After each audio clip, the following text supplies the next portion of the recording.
if we want to date it to the Basel Conference and the creation of the World Zionist Organization in 1897, I would say that the Palestinian resistance since then went through four main periods. The first period is from 1897 until, I would say, the British Mandate. And the British Mandate is dated from 1922, which is when Britain took over control of Palestine and the Ottoman Empire dissolved. But it's important to remember that during the Ottoman Empire, when Palestine was under the Ottoman Empire, which was from 1458 until 1918, but when the Palestinians started to be confronted with the Zionist project in 1897, there was already Palestinian and Arab concern with the Zionist project. And they were actually active in showing and talking and reaching the higher political level to protest the Zionist project. The Palestinian encounter with the Zionist project was not so much an encounter with the Jews, it was an encounter with these foreign settlers that were coming to Palestine, that built their settlement in the area of the Galilee in particular, in the northern part of Palestine. And their concern was not the fact that these people came, but above all that they were European and they did not mingle with the local population. That they wanted to be on their own and they were buying land, and once they bought the land they started excluding the Arabs. Okay? This exclusion of the Arab really happened in what's called the second Aliyah, which is in the 1910-12. Okay? So there was this little bit of concern among the peasants. But also the intellectuals, the Palestinian intellectuals, started to be concerned and were aware of the Zionist propaganda already in the 1902, 1910, and we know that in 1908, important Palestinian notables went as far as to Istanbul to talk with the Ottoman Empire, Ottoman governor, Sultan at the time, to protest the Zionist project, which they clearly see as a project of people who want to colonize the land rather than of people who wanted to settle in the land. People, the Zionist propaganda often says that there was no Palestinian resistance, they were not opposed to the Palestinian, or Arab propaganda sometimes says the Palestinians were not aware of the Zionist project. Actually, we know of a fact today that Palestinian opposition to the Zionist project made itself vocal already at the beginning of the century. And it made itself vocal in two ways. One, by Palestinian peasants protesting their expulsion, but also by Palestinian intellectual and mayor of Jerusalem going as far as to the government in Istanbul protesting the project. And it's also important to remember that the Ottoman Sultan, although he was approached by Herzl to give a home for the Jews in Palestine, he refused. And although he was the Sultan himself, so it's important to remember that also the Ottoman government was not supportive of the Zionist project. On the premise, again, that Jews are welcomed, but Zionist project is not welcomed.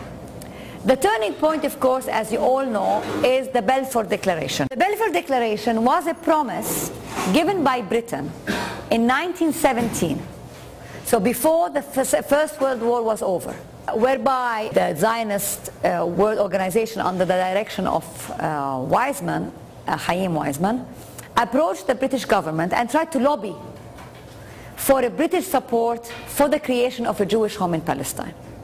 And in 1917, they get an official endorsement from his king, the Majesty, the King of Britain, which in this famous declaration called the Balfour Declaration, because it was the foreign minister at the time who received this letter from the representative of the Zionist organization, in which Britain and Her Majesty, His Majesty, the King at the time, say clearly that they look in favor and support the idea of the creation of a Jewish home in Palestine. They didn't say a Jewish state. They didn't say whole of Palestine. They said they support the creation of a Jewish home in Palestine. It be understood that the civil and religious rights of the people living on the land will not be violated. It was a very important success for the World Zionist Organization, exactly 20 years after its creation, because they got the superpower of the time endorsing their national project. Britain at the time did not, and in that declaration does not talk about Palestinians or the Arab as having political rights. It talks about them only as having religious and civil rights. This is why it was such a problematic declaration from an Arab perspective and a Palestinian perspective, because it took away and did not acknowledge the indigenous people's right to self-determination. It acknowledged the Jewish people's right to self-determination as the World Zionist Organization defined it. Because the Balfour Declaration also was so intelligent, because it said, yeah, the Jews can create a home in Palestine, but it be understood that the inhabitants' civil and religious rights will not be violated, but also the Jewish right in Europe and in the West will not be violated. Which basically means if a Jew wants to remain in Britain and be British, that will be protected. The creation of a Jewish home in Palestine does not take away from the Jews outside Palestine their political rights. So it was an incredible, it's like the US today endorsing a Bosnian state. It's like the US today endorsing East Timor. You know, everybody is against it, but the superpower at the time is for it.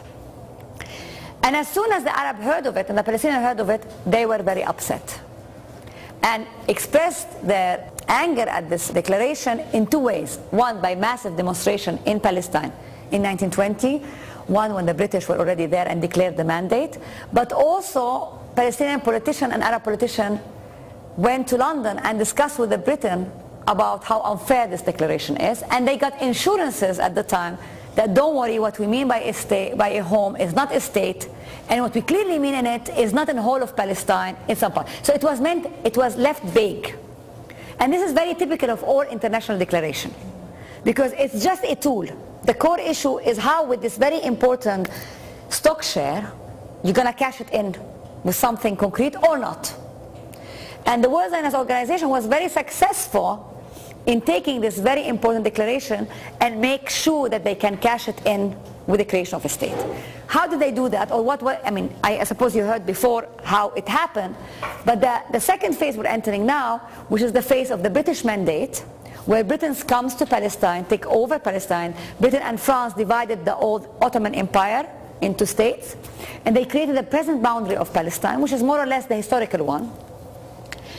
And the mandate clearly said that the role of Britain is not to just colonize Palestine. No.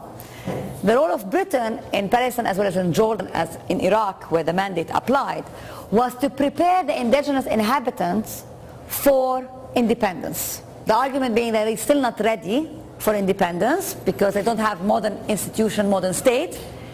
But it's important to remember that.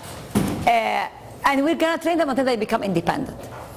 But in that respect, in Palestine, the British had already started off on the wrong foot, because while promising that, they also promised the Zionist movement a home in Palestine. When the riots started in 1920-21, the foreign secretary at the time clearly said that what we mean by Jewish home is something still to be determined.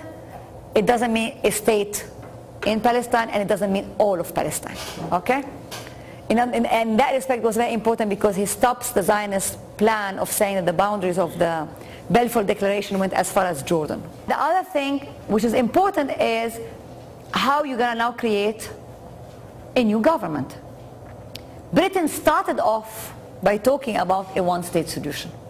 He said, we're going to have one single government for whole of Palestine, and in this there will be equal representation between Jews, Muslim, and Arabs, actually. The category was not Jews, Muslim, and Christian, between Jews and Arabs.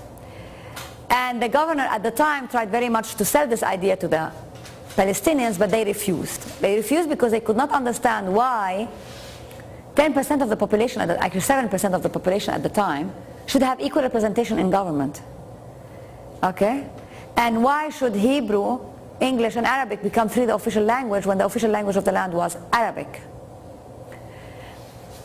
And also because they saw already from the very beginning is that the British favored much more the Western Jews than they did favor the Palestinian. So they had higher salaries in the administration, because what Britain did, the administration, the state, all had Arabs and non-Arabs in it. But it would give the Jew a higher salary than the local, on the argument that they are more educated and more sophisticated. I mean, it's a form of colonialism, of course, as you know. But the important is just to remember that in terms of administration, Britain tried to make a single administration and tried to do a single state. And the position of the Palestinian was, we want to be all Palestinian. We don't want to be categorized into Christian, Muslim, and Jew. The Zionists, of course, were not interested in that, because the Zionists from early on wanted a separate state. They did not want to share the land with the people. They wanted the land just for themselves. And what Britain does during this time, favor the World Zionist Organization, allow Jewish immigration, allow the underground Zionist organization, turn a blind eye on whether the World Zionist Organization was bringing in arms or not, while forbidding the Arabs from having any arms. And what we start early on having, we're starting to have, again, Palestinian opposition at the elite level, but important grassroots, peasants and workers' opposition to the Zionist project. And we see that in two major events. One is the riots of 1921, and then there's a major riot in 1929, in which the last Jewish community of Hebron actually left or was expelled. And was important, the event, because it marked the final attempt by Britain to deal with Palestine as a single entity, and started dealing with the Arabs on one side and the Zionists on the other. Okay? And that riot was important because it was massive demonstration in Hebron, in Jerusalem, in Safad, in Jaffa, a number of places where the Palestinians said, we are against Jewish Zionist immigration. Again, the problem was not the Jews as Jews, the problem was there are these colonizers coming, expelling the indigenous people from the land, taking their land, although it was through sale, because it was absentee law that sold the land to the Jewish World Zionist Organization. But the ones who were getting displaced were the peasants who always worked on that land, because the World Zionist Organization and the Jewish agency, or the Jewish government in Palestine at the time, took a decision, because of the strong labor union they had, not to rely on Arab labor. So the Palestinians not only saw their land being taken away from them, but also their jobs taken away from them. And Britain sends a number of commissioners to come and study the situation and say what to do about it. And they reported in a number of reports that the problem was a problem of land, and problem of poverty, and problem of unequal development, and bias, British bias towards the World Zionist project, which is, in their view, was wrong. So we do have a number of reports coming up by the British saying, this is an Arab state, more or less, Jewish immigration should be minimized, or in any way slowed down, and the land issue has to be addressed. The Zionists do not like it at all. They mobilize the government against it. And then the major event that happens, again, we have another major revolt that actually takes place by the Palestinians in 1936. It's a very important revolt because it was really the first, not just a riot, it was the first really intifada that happens in the Palestinian community, 1936. It was initiated and led by a guy called Izzuddin al-Qassam.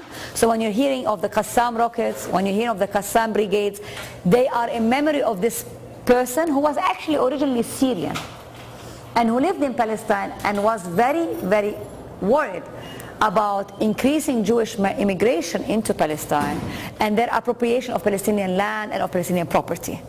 And he started the revolt, and the revolt lasted for 3 years, in which the Palestinians declared strikes in major cities, in which you had massive demonstration. It was really a grassroots organization, and the elite, the Palestinian elite at the time, joined in the bandwagon, adopted it afterwards, and tried to force British hand into giving some concession, which included stopping the immigration and considering Palestinian political rights. But what happens during this, so that it goes from 1936 until 1939. But also Britain at the time comes along with a guy called Mr. Peel, Sir Peel, and proposes a solution to the conflict, which is called the Peel Commission proposal. And it was the first partition plan. British policy until 1937 was the solution to Palestine was a single state in which Jews and Arabs ruled together. Palestinian position was, we don't want to be treated as Jews, Christian, and Muslim. We want to be treated as Palestinians. Okay? What Britain then does is say, okay, what we're going to propose is partition. The British, both parties rejected it, but the Second World War erupts, and it manages to calm the Arabs by giving them promises that at the end of the war, there will be one single Palestinian state, okay, and there will be restriction on Jewish immigration.